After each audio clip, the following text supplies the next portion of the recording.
Dasmu tak dasmu dhewe kuwi nyapa drum njejeg dasmu suarane drum lo blok suarane ora enek drum njejeg dasmu ora enek hei dayoe teko hei gusan mulih ya aduh ya cok tenan tak ketak kowe engko mentil tak ketak kowe mentul piye ta maksudmu hei dayoe teko lha kok jarene kula nuwun sik mau wis kula nuwune dibatin goblok iya hei dayoe teko hei jeberne kloso oh iya goblok ora Jawa kula nuwun sik ben ra bingung kanjeng kula nuwun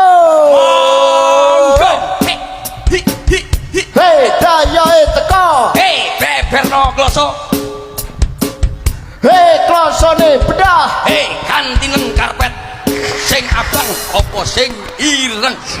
sing biru kaya wae Pak Pak Percil sampean ndak tahu to tembang dayoe teko Tembang belas aku ora tau mudeng lagu ngono ya kuwi ampun bocah sik warano to Mas Yudo ngisi-ngisi mbak engko neratatata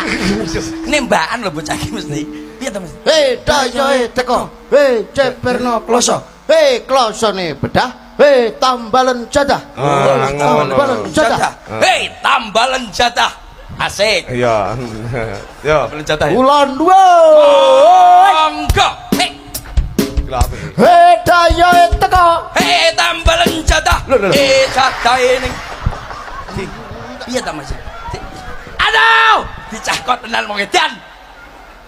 ngene lho urutane goblok ra iso Percil iki hei dayoe teko hei ceberne kloso hei klosone bedah hei tambalen jadah lho ora ngomong teko ngarep kok kancane kok ngarep kula nuwun ngene ya kula nuwun monggo hei dayoe teko hei beberno kloso hei klosone bedah hei tambalan jatah hei jadahe mambu gorengan sik engko karo kopi bersama Nescafe diombe sore aku bar kon ora oleh nesu wae aku bar lah piye to aku ra iso tenan kuwi kancane ra iso dituturi sesuk niku lek anu dicatetne dadi ben apal ngono lah aku bar anu jadahe mambu bar jadahe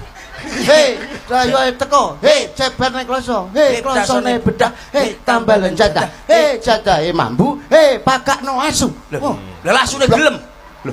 lah lagune ngono goblok oh iya kuwi lagu kok sari sari hei pakakne asu